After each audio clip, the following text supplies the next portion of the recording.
राम रस बरसे, राम रस बरसे. Where there are no distractions, while there are no distractions from this person's point of view as far as responsibilities or any other obligation is concerned, there is no burden of having to do anything in life. So with a quiet mind and the minimum possible distractions from outside, in case if some small distractions are there, we need to insulate our minds. We do not give importance to any kind of stimuli from outside, and we just have to focus on this truth. So having done that, one should become totally introvert, because this exercise is not for anything outside. It is just for appreciating, reveling and assimilating the knowledge of myself. So therefore, just become totally introvert. We are more bothered about who experiences rather than what is experienced. So in this kind of meditation, we do not need any kind of extraneous aids, any sound, any kind of fragrance or any form, nothing whatsoever. We have to appreciate the truth of I. So therefore, this is what is meant by uparatendriyaha, that we have to become introvert. So having done that, just realize what you have investigated and assimilate that knowledge. Just be that. There is no process of trying to become. There is not the individual trying to become anything. Please note that. This is what we have studied in this process of Tattvamasi Shodhanam, that the individual doesn't have to become Brahman. This individual, who by its very definition is a limited entity, so this is negated earlier. So I keep aside all my sense of individuality, I negate that individuality and just be the consciousness. And once I am that consciousness, I realize that my consciousness is the consciousness of everything. There is only just one consciousness. And I am that. We need to appreciate and assimilate this kind of knowledge, just like, anything new which we have discovered, we have got promoted, with all the intensity and love at our command. This very knowledge needs to give us great joy. We need to pour all our emotions in this appreciation, all our love in this appreciation. Once, we start really giving importance to certain thing, that is where our love starts, flowing. So we need to give profound importance to this knowledge. This is my truth. And no distraction. Any distraction will amount to saying that, I'm a limited person, I'm a seeker, I'm an experiencer, and I need to experience something. Maybe this is good, and that is not good. All that kind of thing is delusion. It's a distraction. This is what we are trying to overcome in this kind of special meditation. In this process, Bhagwan Ram says that Om is a very beautiful aid. So we have been using this Om, which is revealed in all the four Vedas unanimously as one of the beautiful systems of awakening to yourself, negating everything else and just being yourself. While Om is used for so many things, it's used for pranayama exercises, it's used to remember God, it's one of the most beautiful names of God. God means one who is endowed with omniscience, omnipotence, everything. But here, Om is also used as an aid to keep everything aside and just awake to pure consciousness. For that, first of all, we associate the three alphabets of Om, A, U and Ma, which together become Om. One should not chant A, U separately. All these three alphabets should not be chanted separately, but whenever A is followed by U, it becomes O. So it is always chanted as Om. So when one chants this mantra, Om, we associate the gross, the subtle and the causal world, the whole cosmic world, with these three alphabets. We as though embrace everything in the cosmos with these three alphabets. So this is kind of magnanimity which this Om mantra brings about. We have a comprehension, we have a perception which is so holistic. With one word we are comprehending the whole universe as though whatever there is, which we know or which we do not know also, that is what Om represents. Everything that is perceptible, potentially perceptible also. And thereafter, once we chant this Om, so it starts with opening your mouth and the wave-like form, the sound, and slowly it subsides in silence. So this subsiding of the Om in silence is what is the most beautiful aspect of Om. In case if we associate everything in the creation with the three matras, then the moment this Om subsides into silence, it resolves into, it merges into silence, then everything in the creation, for all practical purposes, negated from our mind. And thereafter, there is nothing in the creation which is left. No names and forms, no individual or no cosmic things, no total things. Every upadhi, every name and form, everything in the creation, gross, subtle or causal, they are negated. So this is a very beautiful means of negating, first of all, comprehending the entire creation, and thereafter as to negating everything. And what is left behind? Again, let us remember the three kind of implications, lakshanas. So what we have to take here, that only consciousness is left behind. It's not that zero is left behind. It's not that shunya is left behind. It's pure consciousness, pure life, Sat Chit Ananda which is left behind. And this Satchidananda is what I am.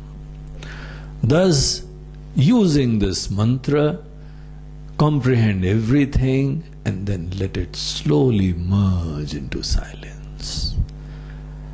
So this is a very beautiful means of doing Nididhyasana, doing this meditation, and thereafter just be yourself. Like in Bhagavad Gita also, Bhagwan Krishna told Arjuna, Atma samstham manah kritva na kinchitapi chintayet. Having awakened to yourself, do not think of anything whatsoever. Habitually our mind, keeps on thinking of something or the other. Realize this fact that this is it. This is the ultimate, this is your truth. And therefore do not think of anything habitually, even habitually. Just be in yourself, conscious about your being one non-dual reality. that which is not available to be negated, that which is uncreated, that which is the substratum of everything, that which is the Atma of everything. So we use Om from many points of views. We can also use Om from our individual point of view, wherein A, U and Ma represents our three roles in our three states of consciousness. The A indicates Vishwa, that me which is there in the waking state. U represents Tejas, that me which is there in the dream state. And Ma represents Pragya, that me which is there in the deep sleep state. So these are the three roles, the waker, the dreamer and the deep sleeper. So Om, it embraces all these three roles together. And once you chant Om, you bring into your mind all the three roles you are taking up, you are donning in all the three states of consciousness. Whatever I am in the deep sleep or dream or even this waking state is indicated by these three words, alphabets rather.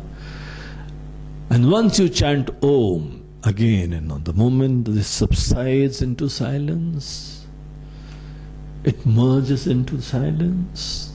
Om. Thereafter the silence indicates that which is the substratum of all these three roles. The actor who was donning these three roles, only that actor remains. So in this way, many a times, take up this chanting or this use of this Om from the individual point of view, and at times from the cosmic point of view.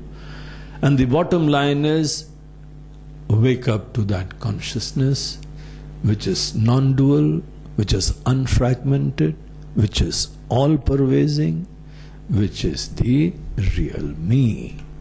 Wherever I am there, I am always living, conscious entity, the seer, one who is conscious of this or that, one who is experiencing this or that. I am consciousness.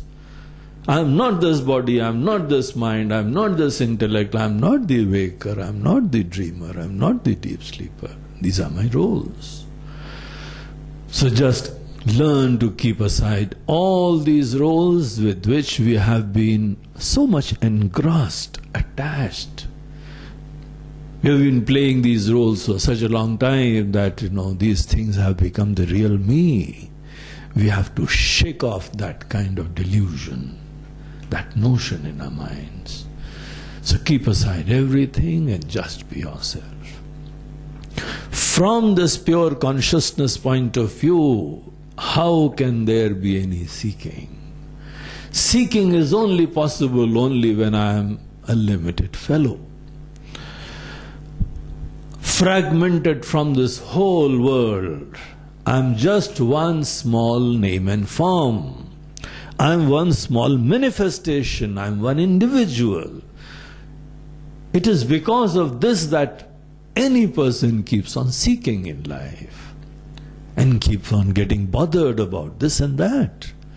It is basically because of our moha, our misapprehension, non-apprehension of our truth. It leads to this kind of misapprehension, and thereafter we keep on seeking and seeking and seeking.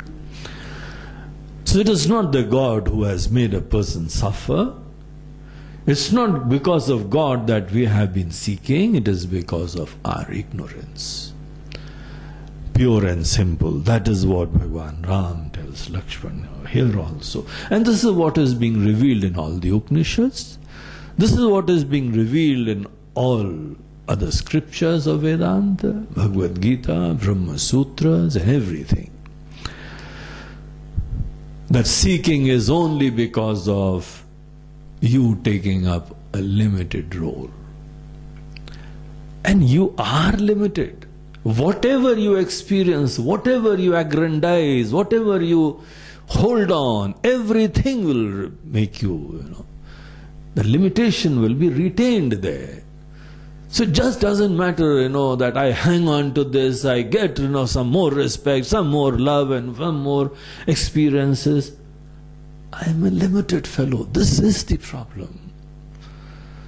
So keep aside everything else and just awake to your truth. In this way, Lord Ram, he reveals in Sri Ram Gita an amazing text, a compendium of Vedanta. He says, I've been telling you all these things which has been culled out from Upanishads. So Upanishads have been talking about this thing from ages.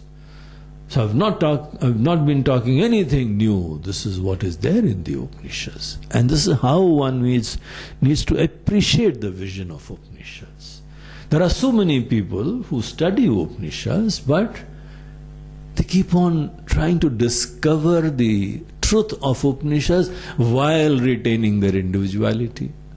Or they negate everything and they become thoughtless and then sit down in their dhyan, in their meditation without any thoughts. That is not the way. The way is of Viveka. Discriminate between these two entities of permanent and impermanent, the Nitya and Anitya, the Atma and the Anatma, the Sat and Asat, the consciousness and the inert adjuncts of your faculties, and thereafter discover the truth. So in this way, Bhagwan Ram tells his brother and now his student that be free from all kind of seeking, all fears, all insecurities, and you are the substratum of this whole creation. Don't identify with this body. We did not have experience of consciousness while remaining a human being. We have to realize that I am consciousness having an experience of a human being, not the other way around. And in the end of the text, he glorifies this text, that whoever appreciates, studies this thing regularly, is bound to appreciate the truth which I have revealed and which is also revealed in all the Upanishads. With this kind of the stuti of the glorification of the text, Sri Ram Gita is concluded. Hari Om, Hari Om. Ram ras barse, Ram ras barse,